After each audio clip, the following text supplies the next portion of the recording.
right, let's try this again. So, welcome to Transfiguration.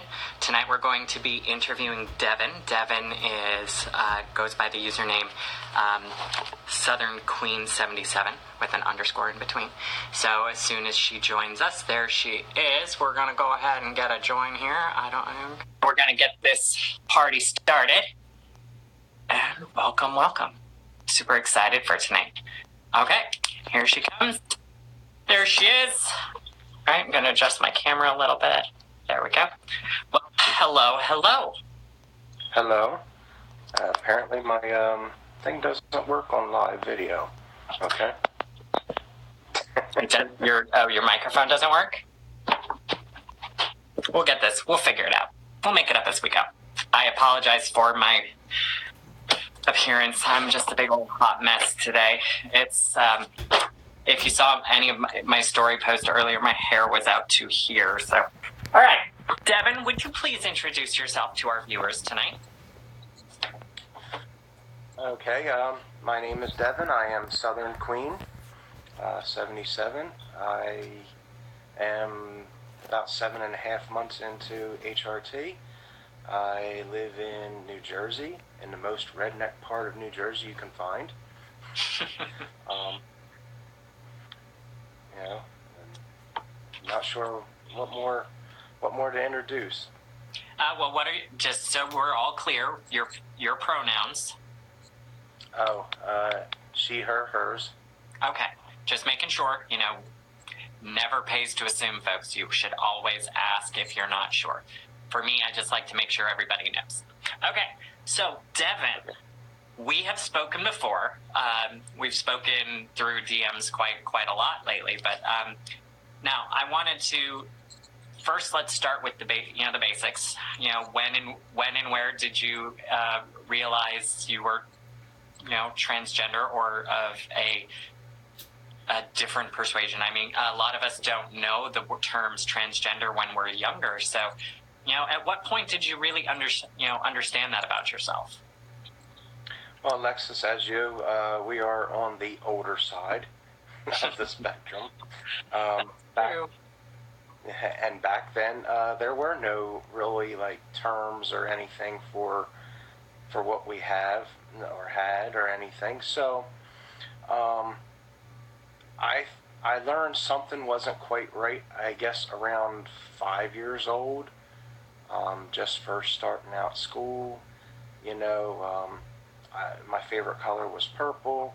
I'll try not to make the story too long. First day of school, I remember all the kids sitting in a circle. Teacher going around the room asking everybody, what your favorite color is. Teacher got to me.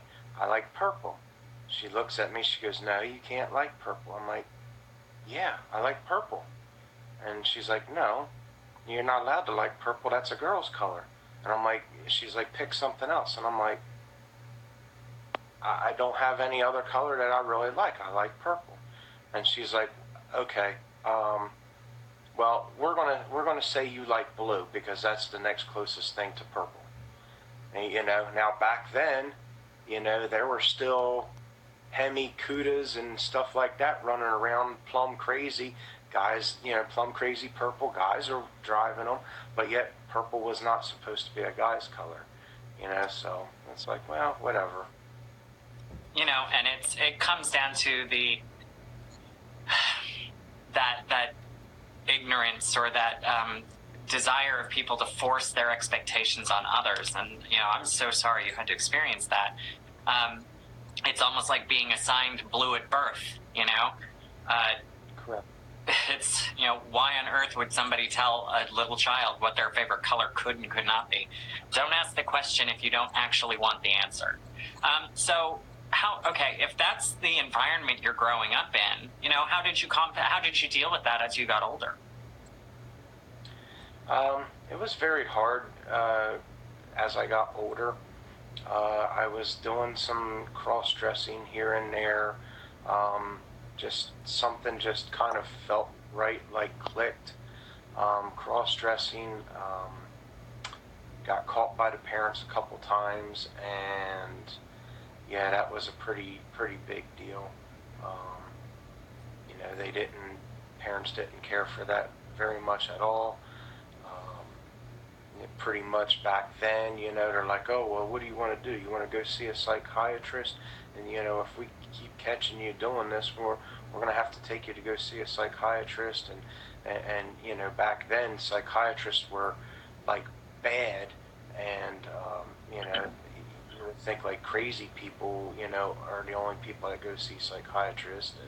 And, matter of fact, I believe, this was I was pretty young, but I almost remember them saying, oh, what do you want them to do? Throw you in the loony bin or something along them lines, and it's like, wow, So Yeah. then I started getting a little more sneakier as far as, doing it. It wasn't really until, I guess, about the year of 1999 when I bought my first computer. It was my own computer. The AOL dial-up, you've got mail. Times have changed, So anyway, I started doing some research, and it still didn't quite click. I still wasn't sure what I wanted to be, I do often remember, growing up, like, oh, I wish I was a girl. I was always jealous and envy of girls, the clothes, the hair, the makeup, the nails, and just always so envious of, like, their styles, the colors. Guys' clothes are just kind of like blah, boring, plain, and it's like, like, I just wish, life would be so much easier for me as a girl if I was born a girl. There was plenty of times I went to bed, wishing I would wake up as a girl. Obviously, that did not happen. So, Didn't need to. You already were. You just needed the outside to match. Okay, so. Now I want to ask you, you're talking about this envy. Actually, no, let's talk about the mental health aspect of this first. So you're talking about how, as you were exploring this and when you got caught, your parents were shaming you with the idea that you were quote unquote crazy. What kind of long-term impact do you think that had on your ability to accept yourself as who you are? It definitely gave me a lot of, like, low self-esteem. I was not confident of myself. I've also in the past, just been called, like, stupid, and my father was always kind of like, oh, what's wrong with you? You stupid? Why did you do that? And my mom would yell at him, stop, he's not stupid and this and that. So, I kind of just grew up with, like, a very, very low self-esteem. Always felt like I had to prove myself to the family. And with low self-esteem, I was not, I was always kind of shy, low-key, very soft-spoken. I never, I just kind of just floated through the crowd and went with the flow type kind of thing. So would you say it's fair to describe the this depiction of your identity as something that inhibited you accepting yourself in the long run? I mean, obviously, we didn't you and I, neither of us transitioned early. So, do you think that had a direct impact on it? I feel that it probably had an impact because if, later, I mean, well, obviously there also wasn't a lot of research back then, from a medical standpoint. I would have loved to, probably same as you, transitioned, before puberty, 12, 13 years old, been way ahead of the game by now, but, so we didn't really have, like, a lot of the, resources that we do now. Right. So I do kind of feel like, also the low self-esteem, knowing that, when I was still living in mom and dad's house, that, it was going to be frowned upon because it had already been shown, how I'm going to be crazy, labeled crazy if, so it's like, well, I already know that they're not going to be accepting of any of the choices I ever do. And actually, to be honest with you, this makes the third time me trying to transition. Third Okay. time on hormones. Okay. Let's move on to a different subject. We've talked about your parents. Let's talk about. I want to continue. I want to get back to family, but I don't want to get there directly. What I want to do now is when was this first attempt that you tried to transition, and what went wrong, or what didn't happen the way you needed it to.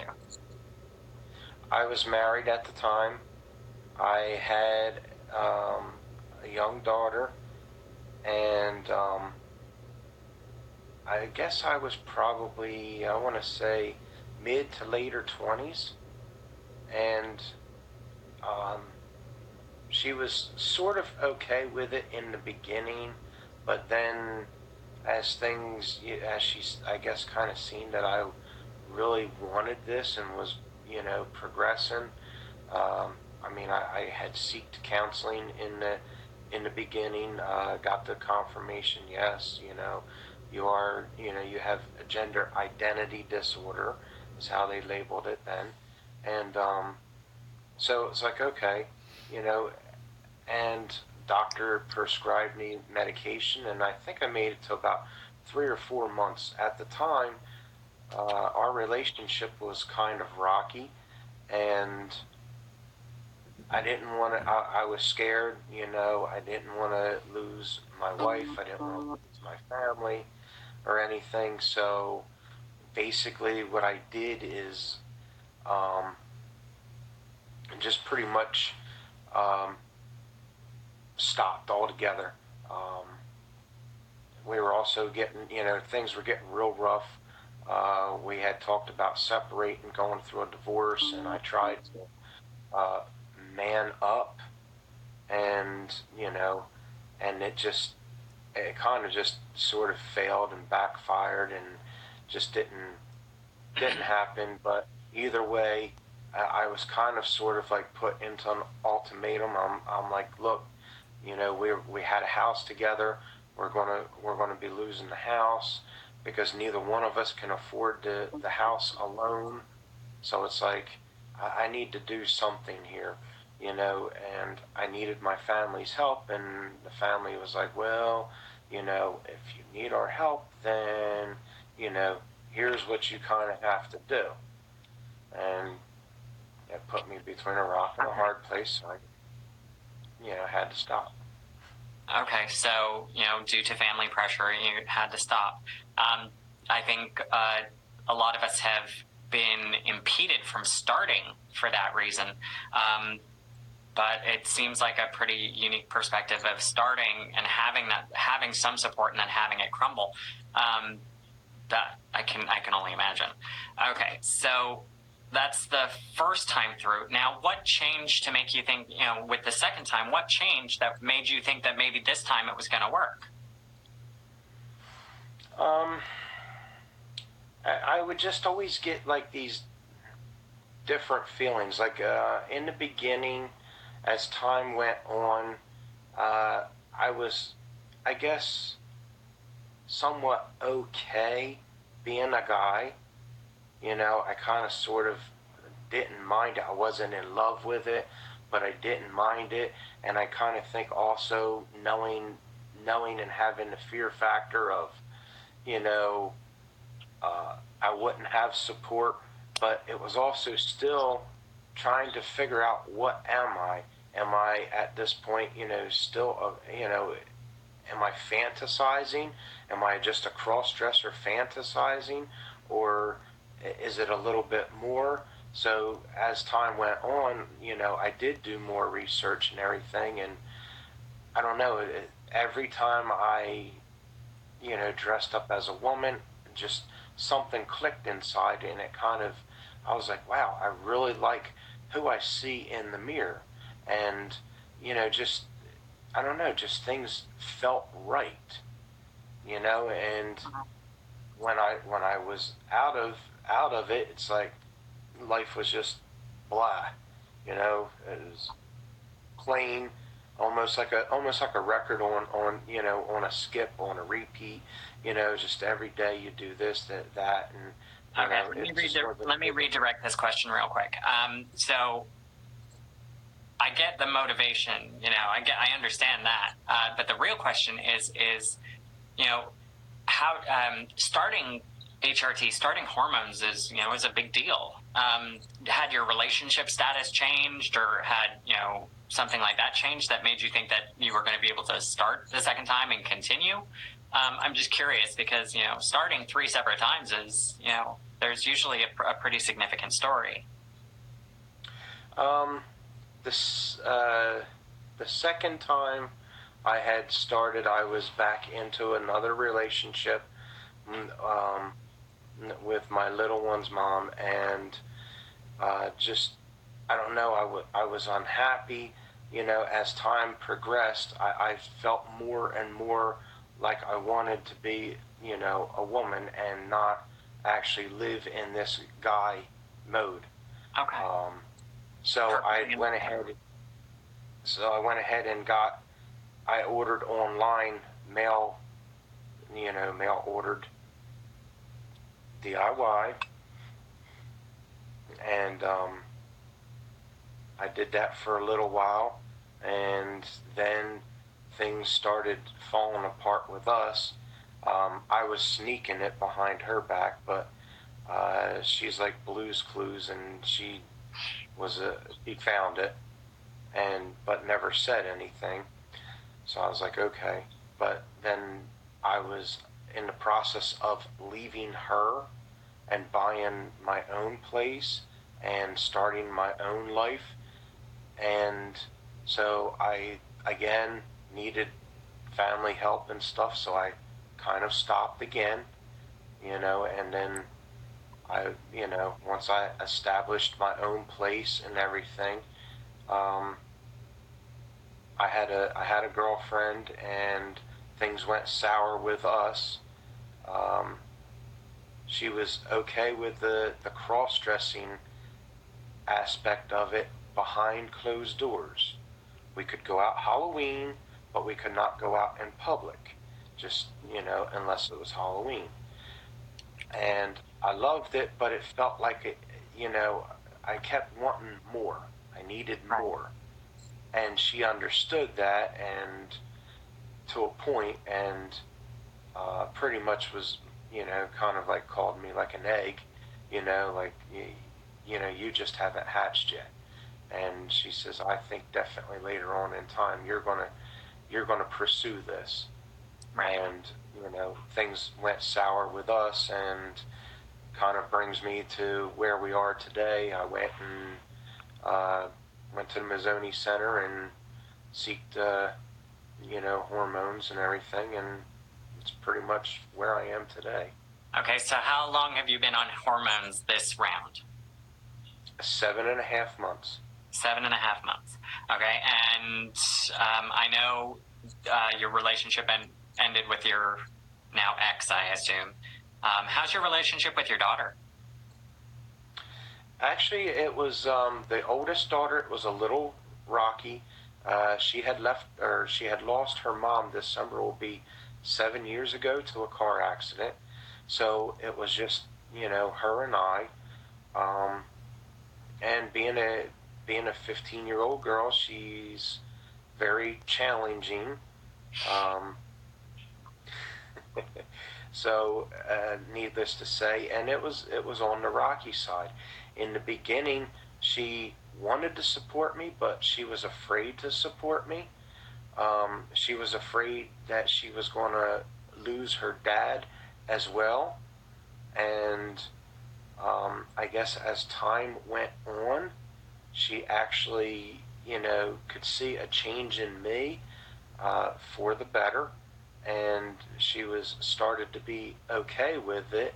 And now we are actually closer than we probably ever have, or at least when she was, extremely young, So that has definitely improved. I do have to say yes. Okay. Well, that's good. And, I imagine that'll make continuing in your transition much easier. Okay, so it sounds like it was a rough start. A couple of false starts, a rough start on the third go, but it sounds like you're doing well now, right? I know there are some other problems. So you mentioned to me that you're looking to get out of Dodge. Yes. Can I ask, what are, and as always, anytime in these interviews, if I get too personal, you are more than welcome to just say, okay, well, or redirect as much as you want. But can I ask, is there something specific that's driving this, or is it just a desire to be somewhere where you feel like people are going to be more accepting? I just keep getting this feeling like I need a fresh start. Okay. I grew up in a small town, even though I'm not actually in that town that I grew up. I'm just on the outside of the town, which is only like a 10-minute drive. So my father also owns a automotive repair business, so I used to work with him.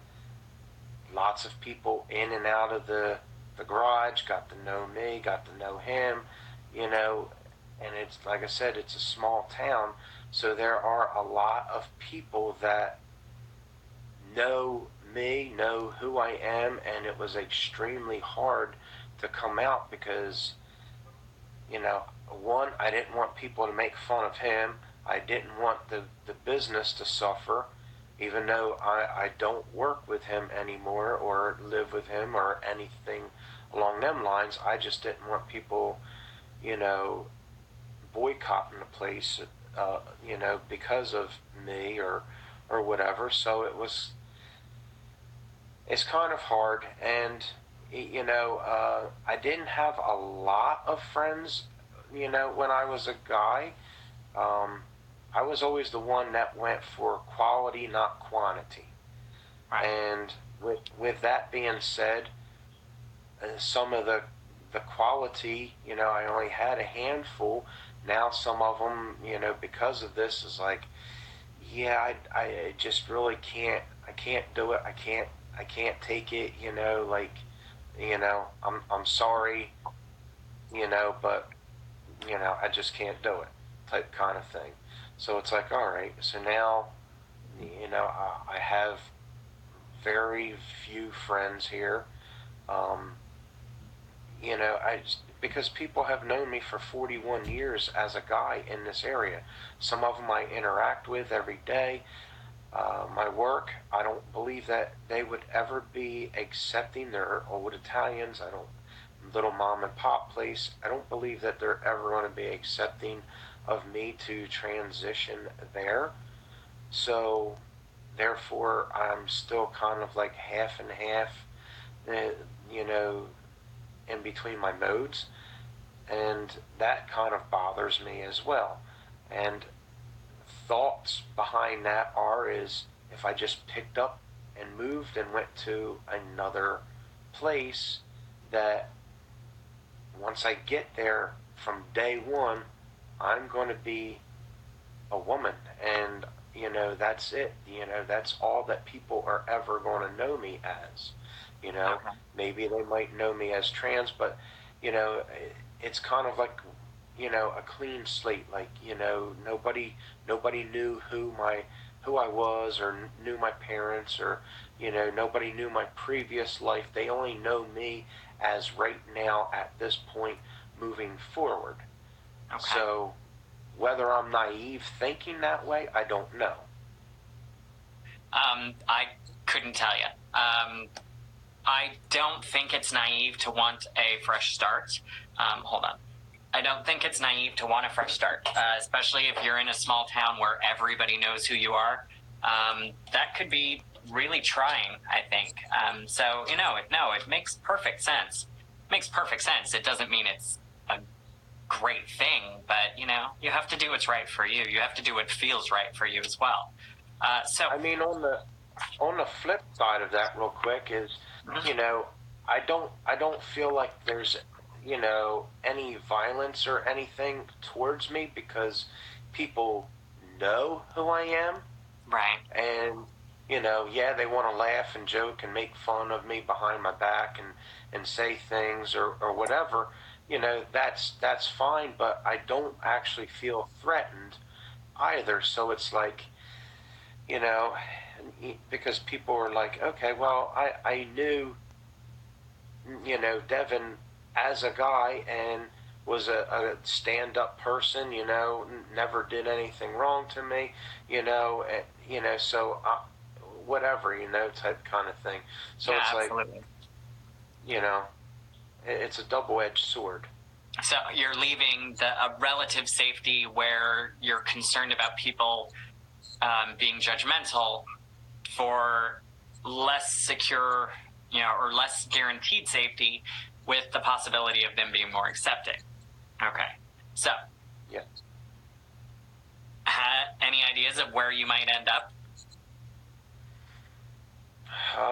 I'm not really sure if I want to go just a state over, or if I want to go actually, across the country. I really don't know at this point in time. I'm still trying to put feelers out there, see where things are happening.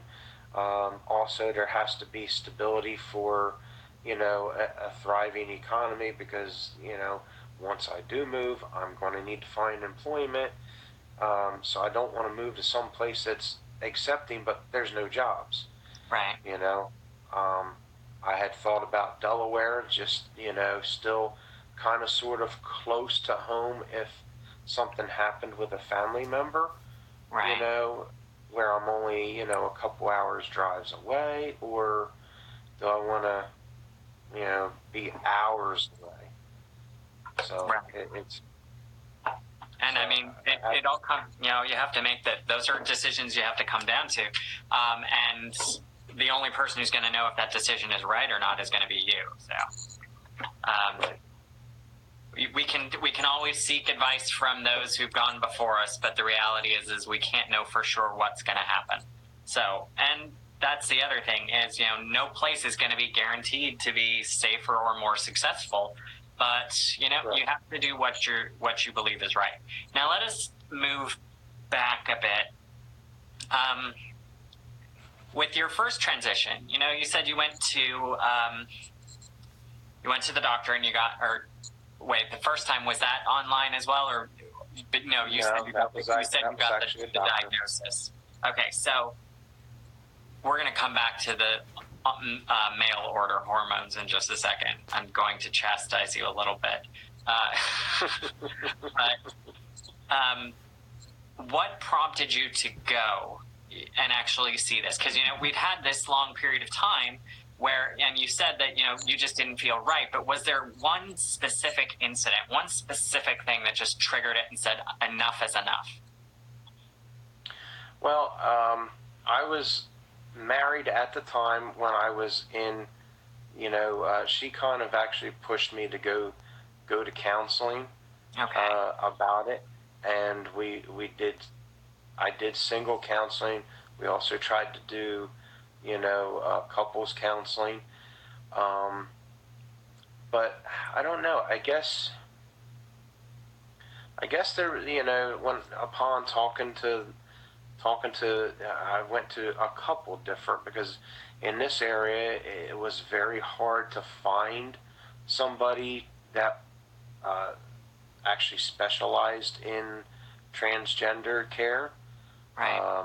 The first one I think was almost like an hour and a half, 2 hour ride away. Then I found one that was local, and I don't know how much experience either one had. I think maybe the one like an hour and a half, 2 hours away had a little bit more, but I did go a handful of times, but it just got to be a little too much. But basically the turning point, I guess, is both of them had given me two different scenarios. One said, if I gave you a pill today, that would guarantee turn you into a woman, you know, before you went to bed, and you took it and you went to bed, would you do it or would you not do it? And I was like, yeah, I would do it. It sounds like the know? Morpheus question. You know, and I'm like, yeah, I would do it. And then the other one, basically pretty much like the same thing, you know, with a light switch, you know, hey, if I gave you a switch that, you know, would permanently, you know, turn you into a woman, would you flip the switch? You know, and there's never any going back. And I was like, yeah, you know, deep down inside in my heart, I feel that way. Okay. The fear is basically, you know, that was a lot that held me back as well, is fear.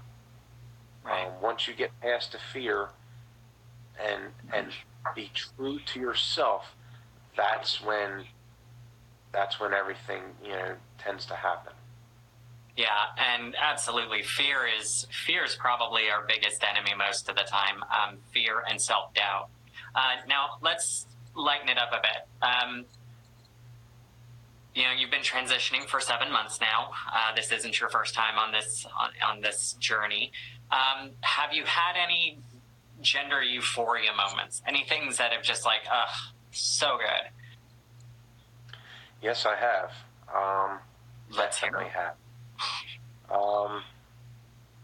Just different times, like I'll put something on and I'll have my makeup done, and I look in the mirror and it's like, wow, you know, like foxy, you know, like I'm digging it, you know, and it's I don't know, like it just it feels so good every time. I've always been, you know, fascinated, you know, with skirts and dresses, and you know, I love wearing them. You know, just I love the feeling of, you know, just the freeness and, you know, breezes, and you know, it's very very flattering, and you know, it feels good, you know, and it's like, wow, okay. So there's a couple of the, you know, moments I've had. Well, that answers one of my upcoming questions. Is, you know, your favorite type of favorite type of outfit? Now, I think we know the answer to that one. Okay. So, now, have you? How do you deal with dysphoria at this point? You know, when you wake up and you look in the mirror and, you know, your brain is screaming at you about all the, you know, nonsense that it likes to tell us. How do you deal directly with your dysphoria? So far I haven't had like extremely bad cases of it. I'm jealous. Yeah, I'm really surprised because I'm waiting for that day that, you know, I mean, I don't want to make it sound like it's been all sunshine and rainbows and everything. I mean, I have had my ups and I've had my downs, you know, emotions, you know, up and down. You know, it is a roller coaster. Your body's changing, but probably the most euphoric thing about myself right now is I want to get electrolysis, which I can't afford at the moment, but my beard, and I'm going to have to say, still right now at the moment, is my voice. I am not currently using my female voice. This is just a normal voice that just kind of just falls out. My female voice needs work. It's so it's okay, but it does need some work. But if I could probably have surgery, to correct it, to fix it, if I had the money, I would probably go ahead and do that. Right now, currently at this stage in the game, they're the two most euphoric things that I have about me. Okay. So shaving, you know, every day helps with what the dysphoria I have, and the voice, just keep trying to work at it and bring the pitch up and everything. Right. Yeah, and it's not. You know, we're not. there are plenty of resources you can search out. It's a little more complicated than just the pitch, but I'm sure you'll find all of these resources, and you'll find out what you need to do. Okay, so we've talked a lot about this underlying current, this undercurrent of what you were feeling. What do you think you would say to younger people transitioning now? How, with your experience in it, how would you guide someone else? Because a lot of transitioning, a lot of being transgender is about being there for other people. The journey is not one that most can travel alone. So what would you say to younger, those who are just transitioning? That's actually a pretty good question, because I feel that if I had the education behind me, that's what I would like to do. I would like to work with transgendered youth and teens in helping them, as far as coping and letting them know that, hey, it's okay. You're not the only one out there. You're not going to explode. You're not going to burn in flames. I also don't have, family support, and some, that could be potentially something that, a younger person may experience as well.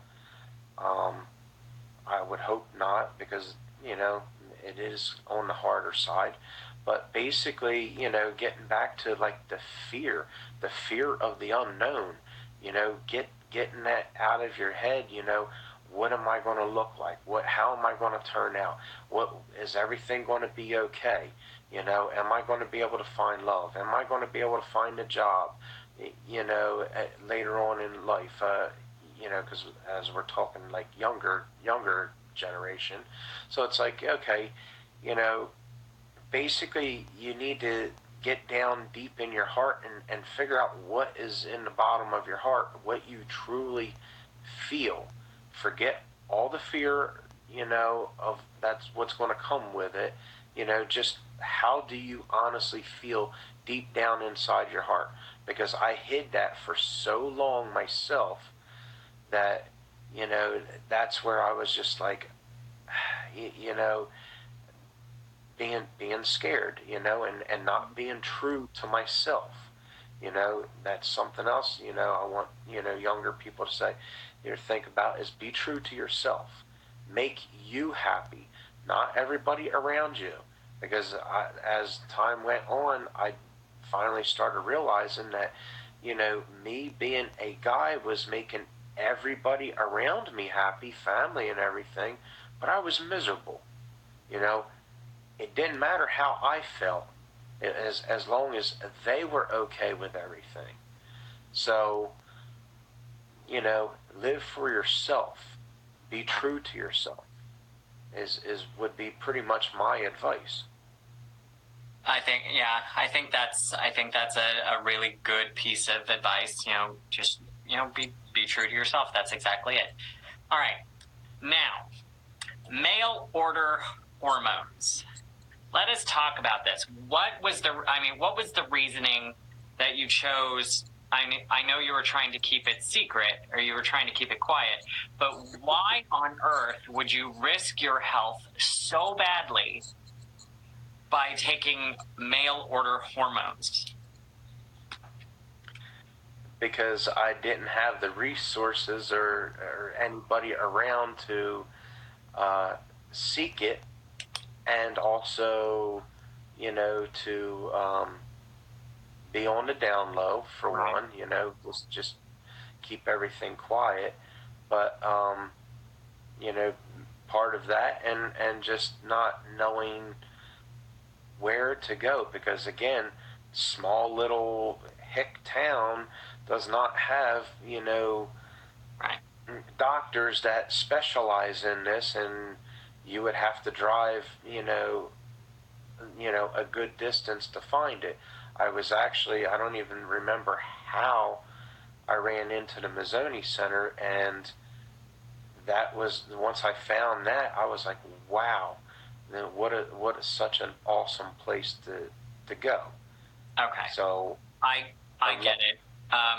But for my viewers, for anybody watching this later on, because I am going to actually get to post this one as in a recorded video onto the new YouTube channel, Transgender Nation. There's a link in my bio. Don't risk it, please. So many side effects, so many consequences. You need trained medical staff to make sure you're okay. So I just want to make sure that this is, while it is something that many people have resorted to, this is a dangerous avenue. And you're very. And I will second that, because you are buying black market hormones. At least that's what they say they are. You don't know what they really are. Horse tranquilizers. Yeah. I mean, it is definitely not safe, and no matter how much research that you do, on it, you don't know the right doses. You're not getting blood work done. Blood clots, heart attacks, that kind of stuff is kidney and liver failure, jaundice, all the works. Yes. Okay. Yes. All of these are possible side effects from improper hormone dosages. And that's even true if you're on medically supervised dosages. These are all side effects, folks. There are plenty. Correct. So be careful. Now, Devon, the first time I met you we actually had a conversation was not on Instagram. No, it was not. It was not. You want to tell our viewers where we first had our first conversation? Actually, me being shy person, which I was really surprised. I was just kind of feeling it. Okay. I happened to run into you in Starbucks in Philly at the Trans Wellness Conference, and I was like, I recognized your face. I was like, "Hi, Alexis. How are you? My name is Devon, and I follow you on Instagram." And that's when we had the conversation. And then you also had Julia there. Yeah, Julia and I were kind of a tag team at that point. But yes, so I would just like got pictures done.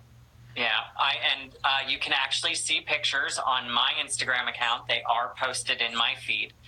Now, I would like to point out to Julia, who said she got recognized for the first time while out at a restaurant by one of her followers. Bite me, Julia. I win. Yeah. So, I'm just kidding. No, it was absolutely wonderful. Is she on here tonight? Is she being She's behaving. Okay. She's behaving. She's on here. I don't know if she's still listening. Jules, I love you.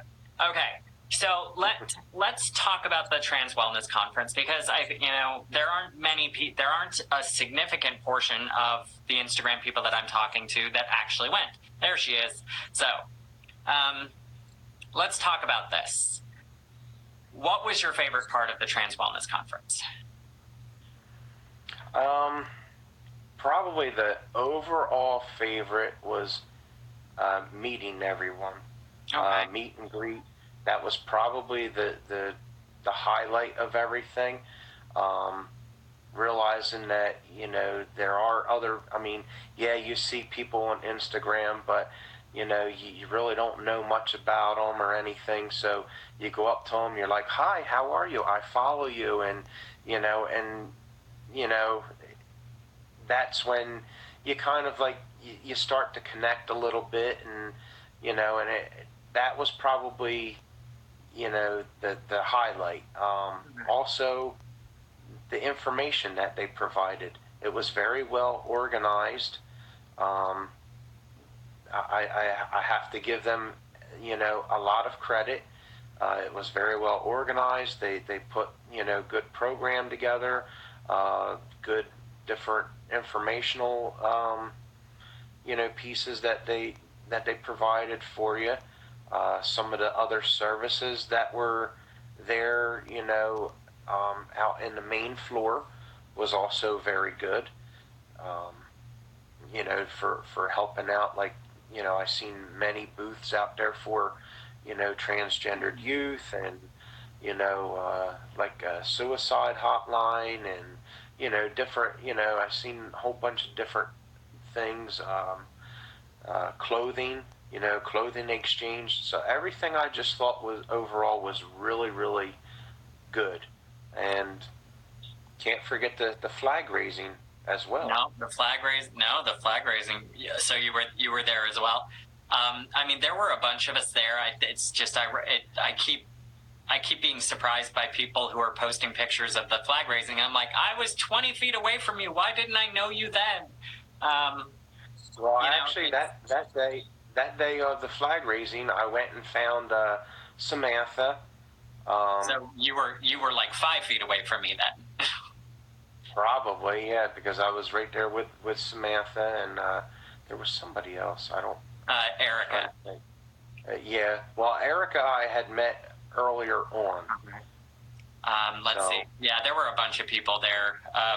Pretty much wherever Sam goes, she's gonna have a crowd. Yes. Yes, I've seen that. She will deny it.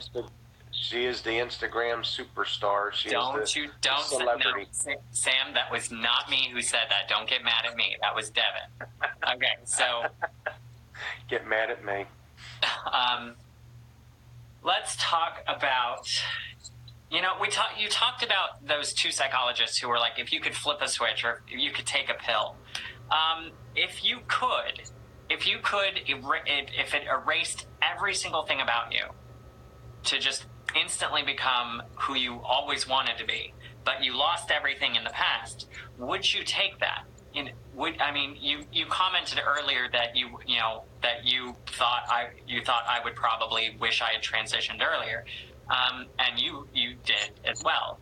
Now for me, I don't know if that's true. I do wish that I could have been myself earlier. I do wish that I wasn't fighting so much now. But, we have things in our life. Like I have two beautiful children. If, I transitioned earlier, I would not have my children. So, if it cost you everything, would you do it? See, that's a very tough question because I have two lovely children as well, and... Now let me take this out of the equation. You would still have your kids, but everything else is gone. I don't know. I really don't have much now, so I mean it's right. It's plausible. It's possible, But on the flip side, I don't regret who I am today. All my life problems and experiences and things like that have made me who I am today. And I don't want to take that back. I'm glad to know how to change my own oil, put a set of brakes on my vehicle, and that's all stuff that I had learned as a guy, and I still would do it today as a female to save money, So I think we're treading on some misogynistic views there. You're walking a tightrope there. You could have learned all this stuff as a woman. Women are perfectly capable of learning auto mechanics. There's a wonderful transgender woman who lives in the Midwest. That's her job. She is an auto mechanic and she's amazing at it. So. Yes, but that was just an example of one of my experiences, that have made me who I am today, and that's not something that I would take back. Okay, good. All right. Sorry, I just, I'm like, with this show, I want to be careful, where we get off to, because, I'm trying to make this thing, relevant. Unfortunately, who knows what's going to happen at this point. All right, so we have about 8 minutes left, and I want to ask one more question. Now, you talked about your job that you're at now, and the little old Italian couple that is never going to accept you.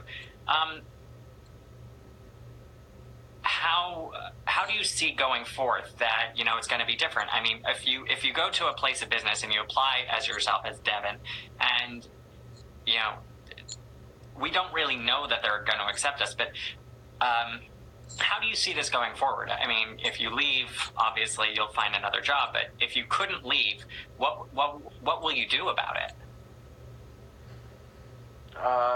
That's actually been something I've been struggling with and kind of been thinking about. I mean, I've already pushed the lines a little bit.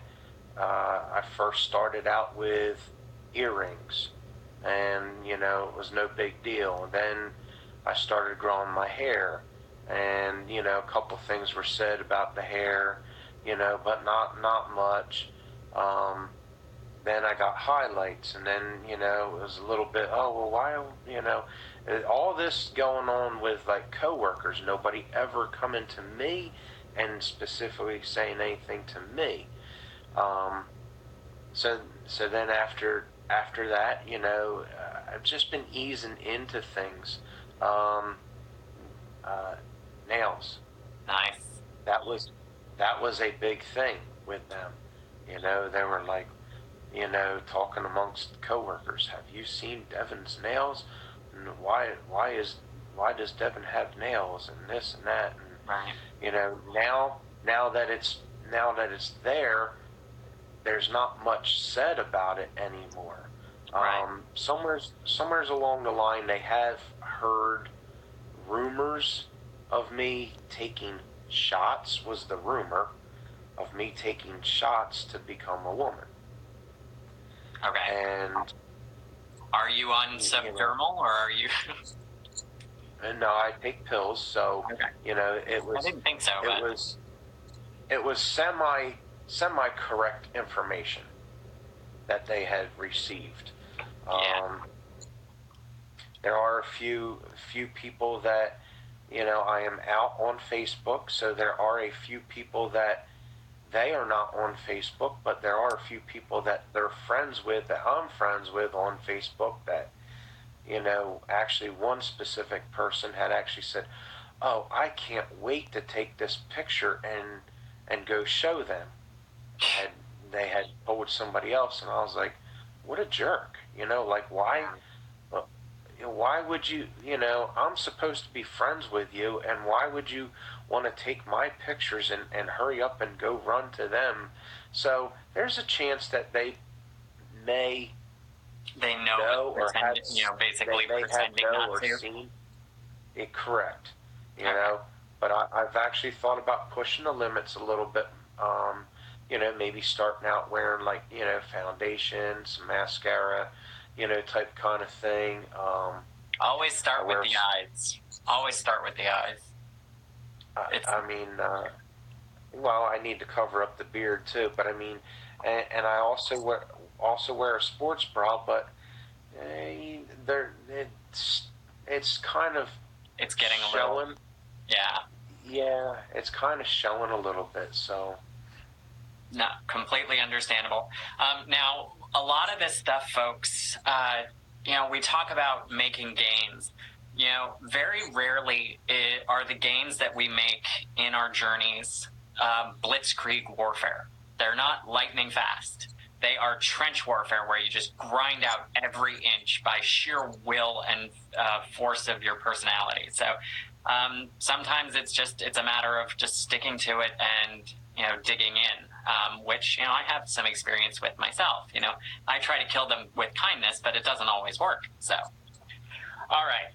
We are come to the end now, Devon. You know, we've got just a few minutes left. I want to say thank you so much for joining us, Devon. Thank you very much for joining us. I do need a couple of housekeeping things I want to do. Tomorrow night at 8 o'clock, we are going to talk with Vanessa at Suddenly Vanessa, and she's going to give us all kinds of stories too.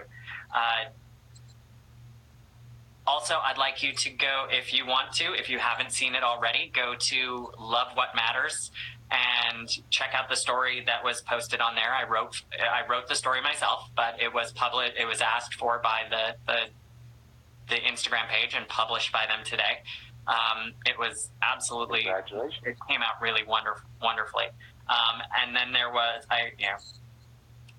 so there were some follow-up questions and things like that I got from that group. It's a great website. It's a great page, absolutely worth a follow. 350,000 people can't be all wrong.